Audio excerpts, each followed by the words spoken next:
Madam यही कथा आप भावुंट कि सुप्रीमो जिते निर्वाचन मैदान परिवर्तन कले कंटाबाजी आसिले सी हारीगले आपन जो पता विरारू जाऊँच नुआपड़ा 160 किलोमीटर डिस्टेंस टी मन में भय रोच कि ना देखो निर्वाचन रे आपण उठिबे माने हारिबा जितिबा गोटे कथा आपण हारि पारंती जीति पारंती किंतु मोर संगठन जो अच्छी बिजु जनता दल नुआपड़ा रे से संगठन मजबूत अच्छी से लोकंक मन दृढ़ मनोबल अच्छी एवं बिजु जनता दल को जितेबा पई लोके चाहुछंती तेणु मु जेकी सेठी ठिया अछि मनोबल स्ट्रांग थाई पारे किंतु समय कम आह्वान चैलेंज आपन को सामने रे माने माळ माळ देखो मु चैलेंज को सब बेले ग्रहण करिछि एवं चैलेंज मो पई बड़ कथा न मु जीवन सारा संघर्ष करि आसीछि माननीय नवीन पट्टनायक नेतृत्व में बिजु जनता दल रही एवं आज संघर्ष करी किंतु निश्चित भाव में धर्म एवं न्याय जय हम बिजु जनता दल नुआपड़ा उपनिर्वाचन मंडली निर्वाचन निश्चित भाव में विजय। मैडम आम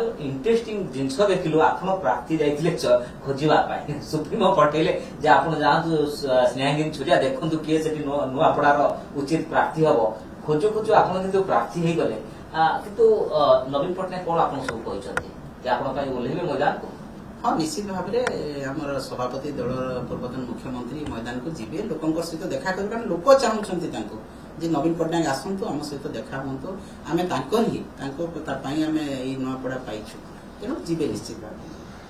मैडम जो बाई इलेक्शन में आप सब विकास एजेंडा नियंती विकास दायित्व कथा जाती एथर मुद्दा की कौन बिजु जनता दल रहिबो एथर भी विकास मुद्दा रही कारण जहाँ नुआपड़ार समृद्धशाली नुआपड़ा विकसित नुआपड़ा करिछि केवल बिजु जनता दल करिछि नवीन पट्टनायक कहते अन्य कौन लोकर कौन हाथ ना तेणु आज भी विकास मुद्दा जनसेवार मुद्दा दलित आदिवासी हरिजन ओबीसी जहाँ अच्छा उत्थान कथा आज भी आम नहीं जीवु एवं जो 16 मासर विफलता भारतीय जनता पार्टी से विफलता लोक बुझी जनजागरण सृष्टि कर सचेतन। मैडम कांग्रेस कहलानी जे आमर लड़ई भारतीय जनता पार्टी सहित ए रेस रे जो नुआपड़ा होची एथरे बिजु जनता दल रेस रे नाही देखंतु रेस रे किए अछि कहार विजय हबो ए तो समय करिवो किंतु से बिजु जनता दल को तांकर जदि प्रतिद्वंदी करी भाबु नाहंती ताले निश्चित भाव में बड़ भूल करूछंती कारण ए मैदान रे बिजु जनता दल गोटे स्ट्रॉन्ग पार्टी भाव में आज उभा होती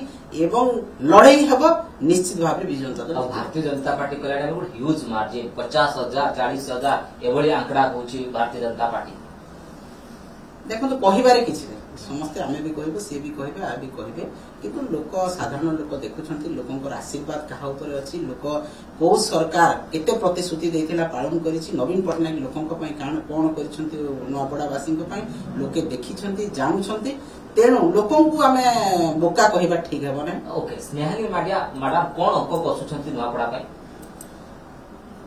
देखंतु अंक कसा तो कथा नुह किंतु मते जेहेतु विश्वास भरोसा कर दायित्व देइछंती मो नुआपड़ावासी समस्त आशीर्वाद कामना करी एवं मो दलर बिजु जनता दल जो देवतुल्य मोर कर्मी भाई मैंने अच्छा मो सांगरे धरी सहयोग रे निर्वाचन किपरि जितिबो सेति बीजेपी कहूँ 40 ରୁ 50,000 जितिबो मार्जिन रे कांग्रेस कहूँ आम गोटे बड़ मार्जिन रे जितिबो स्नेहानी छोरियाकर किसी मार्जिन अछि कि ना देखंतु मार्जिन कथा जे कहे से जना पड़े जे से भय करुछि निर्वाचन को मु निर्वाचन को भय करूनी एवं लड़ई हबो जोरदार लड़ई हबो लोके कहिबे समय कहबो किए केते व्यवधान जीते जे मैडम ए संख्या कथा कहूँ अंक कसुचे आत्मविश्वास रथिबो आपनकर आत्मविश्वास कोन मोर आत्मविश्वास अछि नुआपड़ा लोकंक मु 4 वर्ष सेवा करिछि तांको सहित रही मोर आत्मविश्वास अछि एवं नुआपड़ा रे बिजु जनता दल सबुठु बड़ संगठन रखिछि आ कर्मी भाई माने जो अछंती पूरा स्ट्रांग कर्मकर्ता सेठी तेणु जीतबार कौन असुविधा हम ना निश्चित भाव में आगामी दिन में आपको मार्जिन भारतीय जनता पार्टी और कांग्रेस आपन प्रार्थित्व को नहीं करें आउटसाइडर मु आज्ञा गुजरात रो नुह राजस्थान रो नुह मु ओडिशार सेही पाख जिला पदमपुर रो मोर घर एवं मो नुआपड़ा मामू घर तेणु मु गुजरात राजस्थान रो आसी ना मैडम आपन प्रार्थित्व को नहीं किसी रणनीति ठोस रही ना गोटे एमती थोई दिया गला देखो सेटा सभापति कहले जे दल दायित्व देछि मोर दायित्व हला मोर कर्तव्य हला मु नुआपड़ा जाइकी समस्त कर्मी भाई मान सहित समस्त लोकंक सहित मिसी निर्वाचन किपरि भाबरे जितिबी ता पई काम करबे आपन नाटा जेतो मैडम हठात गतकाली आसिला ସେଠୁ କୁହାଗଲା କି କାହିଁକି ଆପଣ ନାଁଟାକୁ ଚୟନ କରାଗଲା, କଣ ଆପଣଙ୍କୁ ପ୍ରତିଶ୍ରୁତି ଯେମିତି ନିର୍ଭରଯୋଗ୍ୟ ମିଳିଲା? ଦେଖନ୍ତୁ, ଯେତେବେଳେ ମୁଁ ତ ବି ଜାଣିନଥିଲି ଯେ ମୁଁ ପ୍ରାର୍ଥୀ ହଉଛି ବୋଲିକି, ଯେତେବେଳେ ସାର୍ ମୋ ନାଁ ଘୋଷଣା କଲେ କିଛି ସମୟ ପୂର୍ବରୁ ମୁଁ ଜାଣିଲି। ତେଣୁ ମୁଁ ଦଳ ପାଇଁ ମୁଁ ଯୋଉଠିକି ପଠେଇଲି ବି ମୁଁ ଦଳ ପାଇଁ ଯିବି, କାରଣ ମୁଁ ସମ୍ପୂର୍ଣ୍ଣ ଭାବରେ ଦଳ ସମର୍ପିତ, ବଦ୍ଧପରିକର ଦଳ ପାଇଁ କାମ କରିବା ପାଇଁ।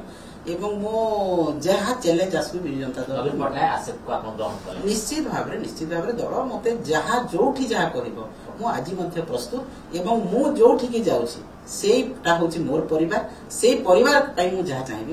ପରିବାର କଥା କହୁଛନ୍ତି ଯେ ଆପଣଙ୍କର ପଲିଟିକାଲ ଫ୍ୟୁଚରଟା ନୂଆପଡା ନା ହଉଛି ଅତାବିରା? ଦେଖନ୍ତୁ, ଏବେ ମୁଁ ନୂଆପଡା ପାଇଁ ଯାଇଛି।